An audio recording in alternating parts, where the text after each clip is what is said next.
Hey everybody, I'm Trish Christ. In this episode of Our Nashville, NECAT and our super crew of teenagers spend some time with Gideon's Army. Founder Rashida Fatuga and her team are going to show and tell us all the important things they do in our community. Let's circle up. Let's do it. Show me.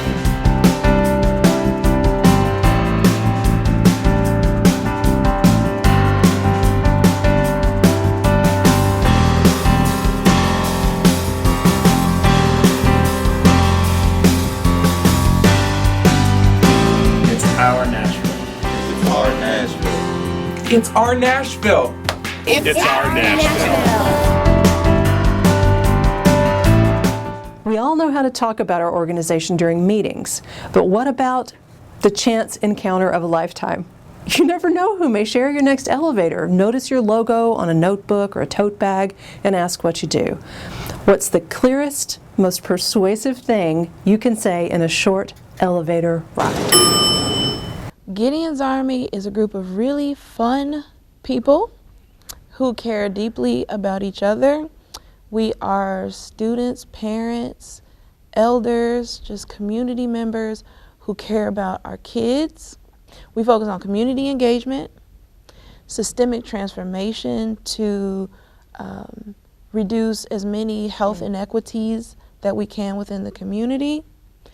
And we focus directly on guiding our kids on a secure path to success.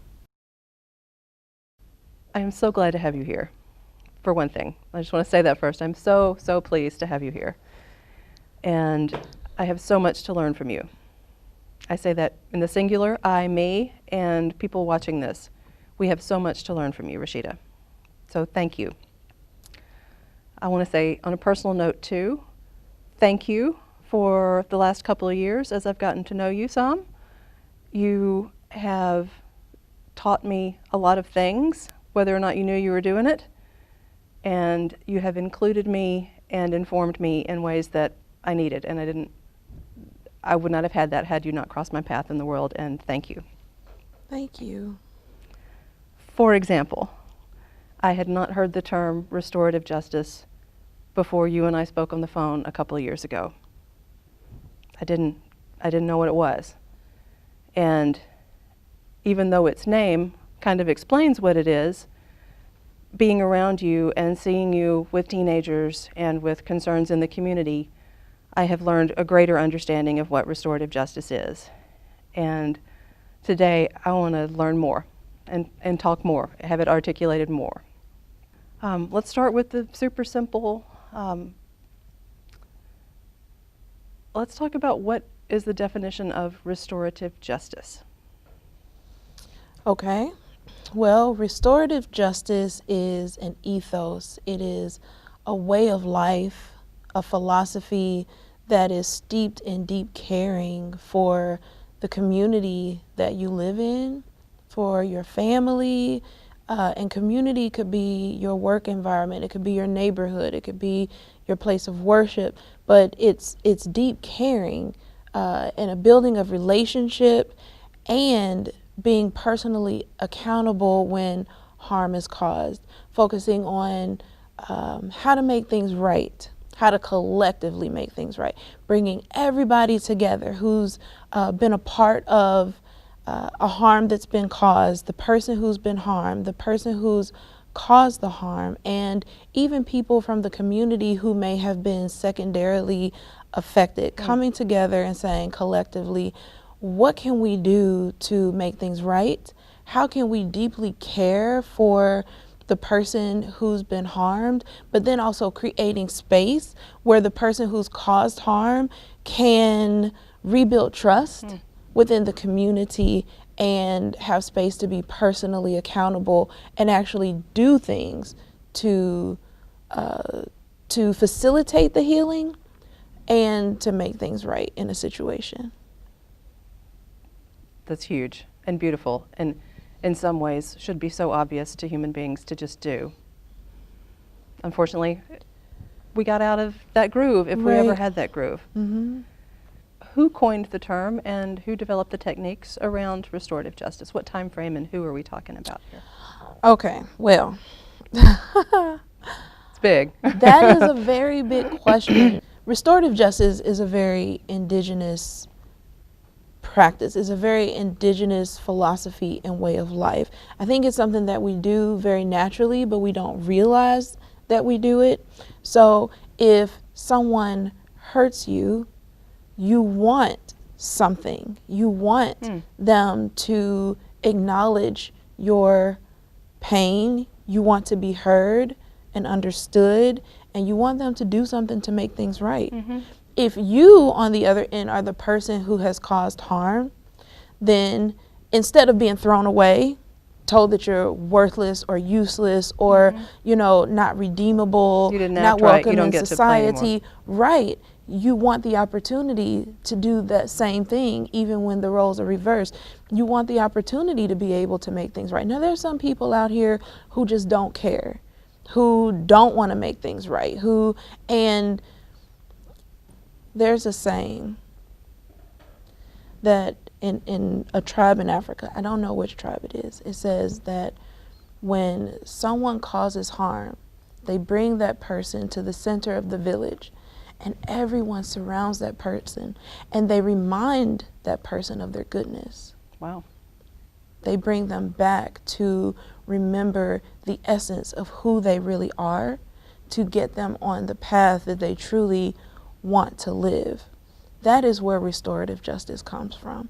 Now, you have people like Howard Zare, who has been a wonderful mentor to me, and I appreciate him so much, who've taken that indigenous philosophy and looked at it in comparison to our current criminal justice system and has created like a restorative justice way of living that kind of is an alternative to criminal justice. And there's so many others. There's so many other people who are out there who are working on it.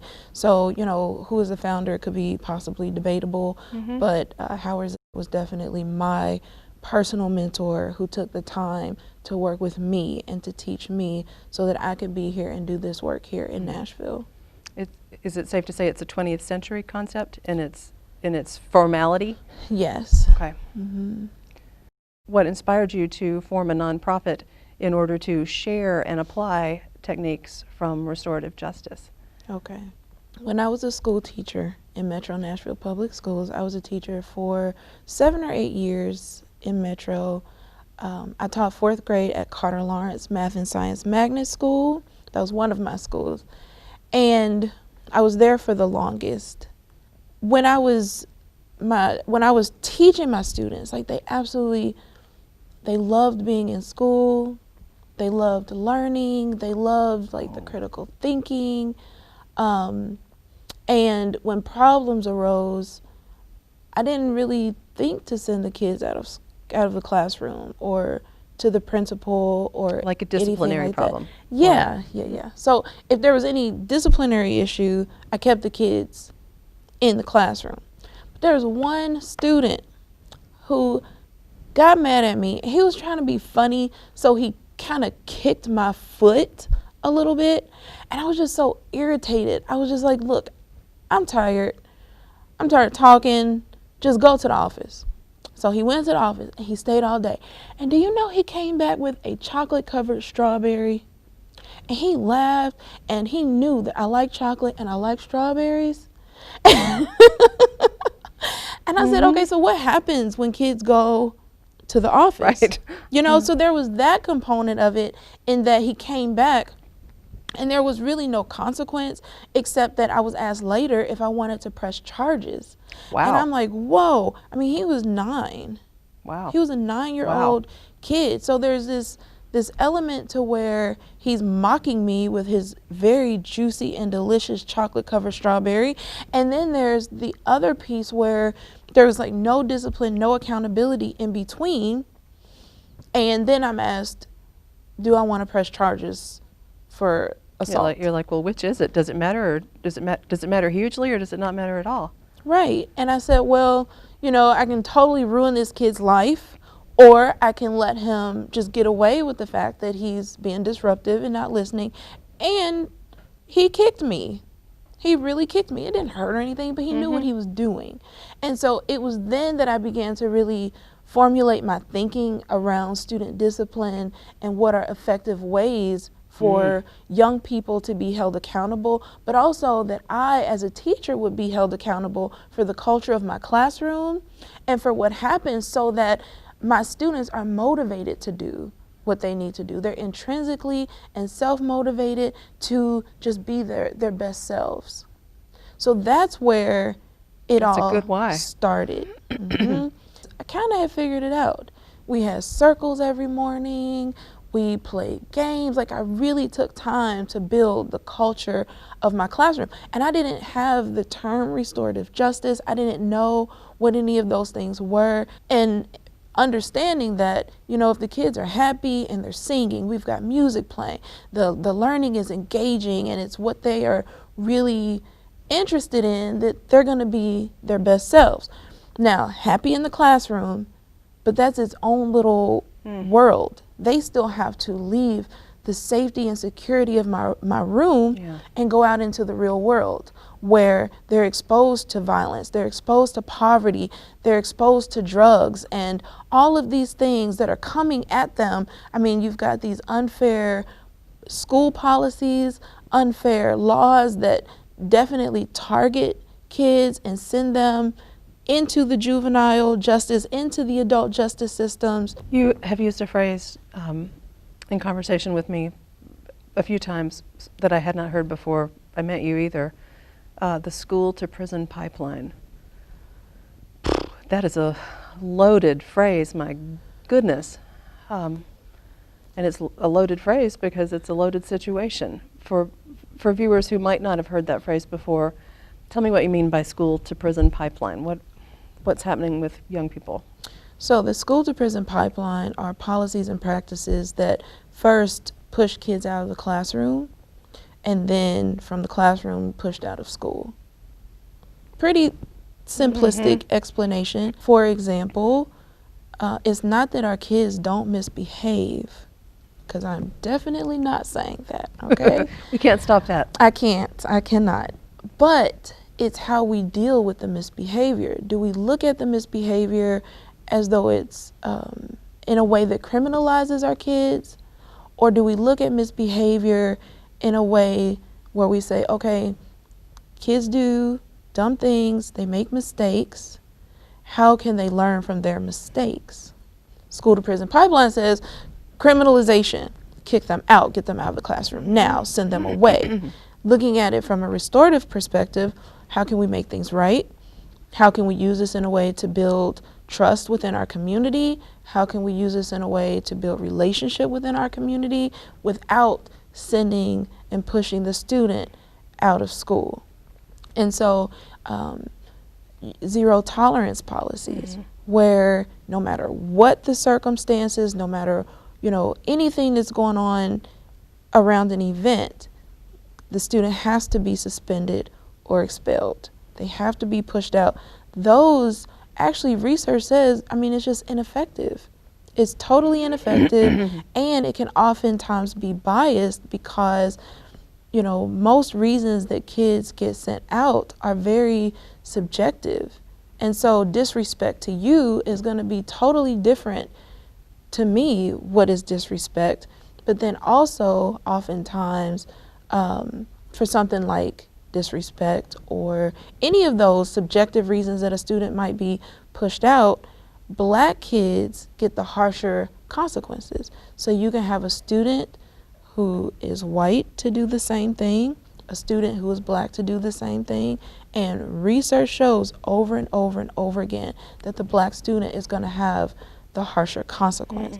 And so that's what we're talking about when we talk about the school to prison pipeline. We know, you know, when a kid is suspended or expelled, they're sitting at home or they're out in the streets doing only the Lord knows what, but it's not productive for them. It is not conducive to any type of growth, and there's no processing of what they've done. The message is, you're out. You're just out. And I mean, again, research shows it increases their student involvement with, or student suspensions and expulsions increase student exposure to policing, student exposure to crime. So why would we do this? Why would we make a decision to suspend or expel a student instead of doing restorative justice? Right. Habits and assumptions, false assumptions, rules that have just been around forever. What do we need to change? What tangible rules can a school change, for example? What are some of the projects that your disciplinary review team recommends? Well, and I will say Metro Public Schools has a project going on. It's called Passages. And so they have, for the last 3 years, been looking at school policies, school culture, all of these things to move in a direction of restorative justice. Great. Or restorative practices, as they call it. They've got some restorative practices facilitators, Metro Public Schools does, and Gideon's Army. Years prior, I mean, we were pushing for that. And so finally, I think we're on the same road and going in the same direction. I'm really excited about where we're going. Wanted to say that. More so than even looking at specific, just the individual policies, I think what is most important in Metro Public Schools is looking at the overall culture of the classrooms, the culture of the schools, because when the culture changes, there will be a natural desire to shift the policy. And the policy can be informed by what is, the good that is happening in the classroom. I would say definitely looking at the actual culture of the classrooms, which Metro is doing. They did a whole school culture assessment on all the schools in Metro, and are looking at, what to do around that. Let's look at some techniques that you use. I've heard you talk about circles, and I think you use maybe music and arts and other things. What are some physical techniques, some actual hands-on things that you do? Yes. So in the spirit of being restorative and building culture and relationships that are positive, we definitely use circles, relationship building circles, healing circles. Any reason you can come together and sit in a circle, we definitely enjoy being in circle together. We use hip-hop therapy techniques, theater of the oppressed, music, games, and even in our organizing, like with the push for restorative justice, it was more of a positive campaign where we brought Metro Public School students together to tell their stories. Storytelling is very important, and they told their stories in different ways through rap, through singing, through dance, to compel people to see things in a different way. And I love the way that Gideon's Army integrates art into everything that we do. My name is Diamond Lewis, and I'm 17 years old. So tonight we're here doing an event on a young girl whose dad is sick in the hospital, and she doesn't know what to do, so she's kind of like stuck. And she doesn't know how she's gonna take care of her siblings, pay the bill, feed her siblings. So she goes to her friend's house, and she asks them for ideas, and they come up with ideas. And one friend decides maybe she can rob the teacher that was being rude to her. Or she lost her job because they didn't want to give her any more hours because they didn't understand what she was going through. She felt like the teacher was no help, and she came off harsh. And when they approached the teacher and robbed her, she accidentally shot her. And she was like, "What did I just do? It wasn't supposed to go like that." Yes, we're gonna ask questions what could she would have done better that would have changed the situation, from her friends telling her that she can rob the teacher and that can get her some money, or from when she decides why would she quit her job, she should just tell her boss what's going on so they understand. And instead of telling the teacher that like that. Like maybe she can tell the teacher like what's going on at home, and maybe they can get some help from someone else in the school. Being in a circle, you build up a relationship. You clear up all the misunderstanding that was brought into the situation, maybe even confusion, arguments, or anything he said, she said that was said in the circle. Zero tolerance policy do not teach tolerance. We can learn to talk out our problems instead of fight. If adults help us and don't expel us. I didn't understand what a girl did, and I fought him. You didn't understand what I did, and you still expelled me. That's not teaching me anything good. Restorative justice is better than punishment. What is it? Read about it here. Repair the harm. Stop the school to prison pipeline. Suspending me doesn't make me better at school. This way isn't working. We gotta change this. Straight up punishment don't help nobody. What does help? Restorative justice, that's what. It sounds fancy. It's not. You repair the harm from fighting. You come together to talk. You understand each other better. You get better. You get past it. And get back to work. Get back to school. Get back to business. You get back to being friends. Yes, hold me responsible for what I do. I get that. But teach me how to do things better than I did before. Better than I did before. Better than I did before. Better than I did before. That's restorative justice. What are some tangible things that folks in Gideon's Army or who would like to join your efforts now, what are some of the tangible things that are part of this work? Gideon's Army brings high amounts of pressure for systemic change, but we couple that with high levels of support for that change. And so people can get involved by, being a part of grassroots organizing, which, from door knocking to phone calls to hosting events, all of those things, to being a part of some of the programs, the restorative justice programs. We have Heart Mentors, which stands for healing, empathy, accountability, respect, and togetherness. And I love the Heart Mentors program because it's whole class mentors that go into schools. We provide enough mentors for every single class. Wow. And during that time, we're facilitating circles, we're playing games, and the kids are doing activities that are teaching them about restorative justice, building their social emotional learning skills, helping them to develop skills for conflict management, conflict resolution, and relationship building in a way that's fun. So we can always use mentors, doing advocacy work, going with the kids. We have a Peace Builders program. It's kind of like participatory defense, but in the schools. So we're teaching students and parents how to advocate when they're being expelled or risking suspension, or even, some of the lighter infractions, just making sure that policies, the current policies, are being followed and everything. And even if the student was wrong, maybe we can find an alternative way to make things right that doesn't push the kid out of school.